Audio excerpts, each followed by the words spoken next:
विद्यार्थी मित्रों, कक्षा 9वीं आज 7वां काव्य सूरदास के पद जो आज हम हिंदी में 7वां काव्य शुरू करेंगे। तो पहले हम सूरदास जो महाकवि के रूप में हिंदी साहित्य में वह जाने जाते हैं, वह जन्म से अंध थे और कृष्ण भक्ति काव्य धारा में उन्होंने कई पद लिखे। तो आज उनका विनय तथा भक्ति ऐसे 2 पद हैं। तो इस पद में सूरदास जी ने पहला जो पद है उसमें कृष्ण की प्रति उनकी भक्ति का दर्शन उन्होंने कराया है, और दूसरा पद जो कृष्ण की बाल लीला है, उनका सौंदर्य है, वह हमारे सामने रखा है। तो दोनों पदों के अलग अलग यहाँ सूरदास जी ने अलग अलग लिखे हैं। पहले पद में कृष्ण के प्रति उनकी निष्ठा, उनकी भक्ति, और दूसरे पद में उनके सौंदर्य रूप का वर्णन व बालकृष्ण की लीला का वर्णन यहाँ हमारे सामने रखा है। तो विद्यार्थी मित्रों, इस काव्य में हम पहली जो पंक्ति है, पहला भाग है, उसमें सूरदास जी लिखते हैं कि मेरो मन अनंत कहाँ सुख पावे, जैसे उड़ी जहाज को पंछी फिरी जहाज पर आवे। कमल नैन की छोड़ी महातन और देव को ध्यावे, परम गंगा को छोड़ी पियासी दुर्मति कुप खनावे। जिही मधुकर अंबुज रस चाख्यो, क्यों करील फल पावे। सूरदास प्रभु कामधेनु तजी, छीरी कौन दुहावे। विद्यार्थी मित्रों, इस पंक्ति में सूरदास जी ने कृष्ण के प्रति कि हे कृष्ण भगवान, मेरा मन कई बार श्री कृष्ण के सिवाय और कहीं चला भी जाता है, सुख मुझे मिलता है तो भी वह फिर से आपके तरफ आ जाता है। जैसे जहाज का पंछी जहाज में उड़कर पुनः जहाज पर ही आता है। समुद्र में अगर एक पंछी जहाज पर बैठा है तो वह उड़ेगा सही, लेकिन वह फिर से जहाज पर आ जाएगा। इसी तरह सूरदास जी का मन भी श्री कृष्ण की प्रति रहता है, वह तुरंत फिर से कृष्ण में आ जाता है मन। तो ये उनकी भक्ति का उदाहरण है। उन्होंने कहा है कि कमल नयन को छोड़ी महात्म और देव को ध्यावे। ऐसे कमल नयन जी कृष्ण, उनको छोड़कर और भगवान का ध्यान क्यों करें।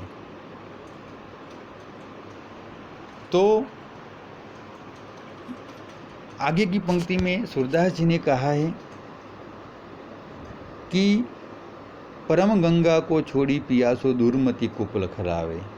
तो यहाँ कमल नयन की बात को सूरदास जी ने बताया, और उन्होंने ये भी कहा कि पवित्र नदी जो गंगा है उसे छोड़कर अपने प्यास बुझाने के लिए कुआं खुदवाए, ऐसी मूर्ख ही कहा जाएगा।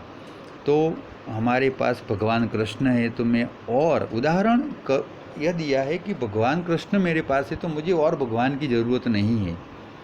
मैं गंगा को छोड़कर कुआं में से पानी क्यों पीऊँ, पवित्र नदी अगर मुझे मिली है। कहने का तात्पर्य है विद्यार्थी मित्रों, ये सूरदास जी ने कृष्ण के प्रति जो उनकी निष्ठा है वह दिखाई है।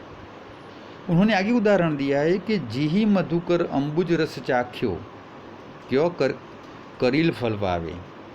जो व्यक्ति ने जो कमल के रस का स्वाद चख लिया हो, भौरे ने कमल का रस का स्वाद चख लिया हो, तो वह करील यानी कि कंटीले फल कैसे अच्छे लगेगा। तो कहने का तात्पर्य यह है कि हमें अम्बुज रस यानी कि जो फूलों का रस, कमल का रस अगर हमें मिले तो हम कंटीले छोड़ का रस क्यों पिए। तो यह सूरदास जी ने यह भी कृष्ण के प्रति उनकी निष्ठा का उदाहरण दिया है।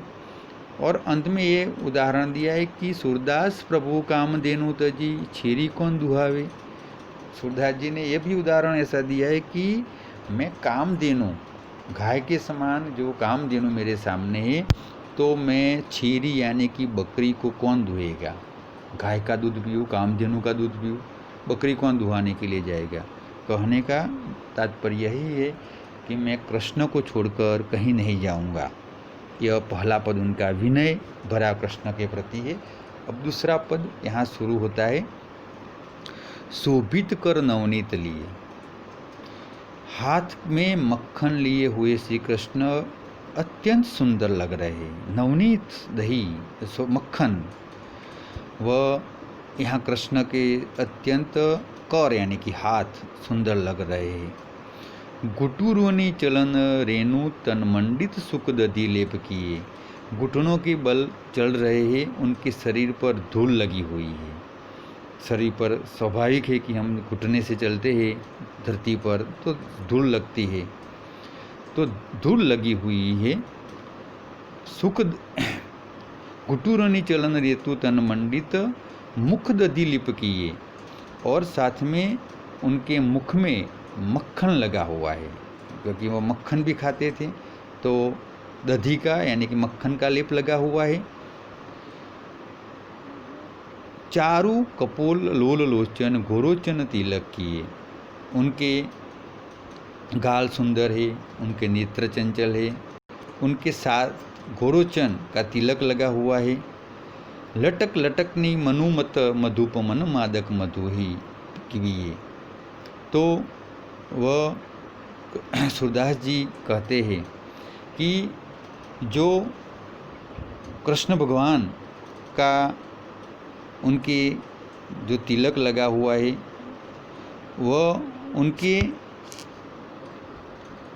सिर के दोनों ओर लट झूल रही है।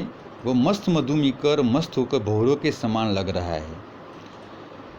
आगे कठुला कंठ वज्र केहरी नख राजत रुचि रही है। सूरदास जी कहते हैं कि उन्होंने अपने गले में पहनी हुई चांदी की चौकियों बंधन खा और वज्रबहु की माला हृदय पर सुशोभित हो रही है। कठुला कंठ का केहरी नख राजत रुचि रही है, शोभित हो रही है, सुशोभित हो रही है। धन्य सूर एको एकी कल सुख का सतकल्प किए। तो विद्यार्थी मित्रों, सूरदास जी कहते हैं कि बाल कृष्ण की इस छवि को देखने का सुख एक पल के लिए मिल जाए तो जीवन धन्य हो जाता है, फिर 100 कल्प तक जीने का कोई अर्थ नहीं है।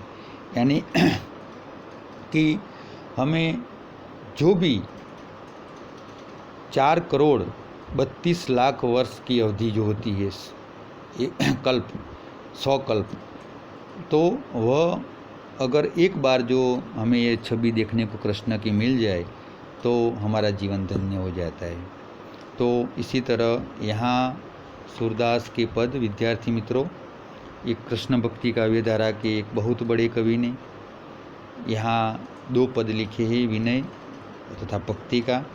तो पहला पद उनका जो कृष्ण के प्रति उनकी अनन्य निष्ठा का दर्शन कराया है, और दूसरे पद में जो घुटनों पे बल में चलने वाले बाल कृष्ण की अनुपम छवि, सुंदर उनका सौंदर्य वर्णन हमारे सामने किया है। तो विद्यार्थी मित्रों, यह जो व्रज भाषा में लिखा हुआ यह काव्य जो सूरदास जी ने लिखा है, तो यहाँ इस काव्य में दोनों पद अलग अलग लिखे हैं, पहला पद और दूसरा पद दोनों भाग हैं। अब इस काव्य के बाद आपको आपकी नोट में शब्दार्थ लिखना है। प्रश्न 1 यानी कि एक वाक्य में उत्तर, और प्रश्न 2 जो सविस्तर उत्तर है वो आपको लिखना है।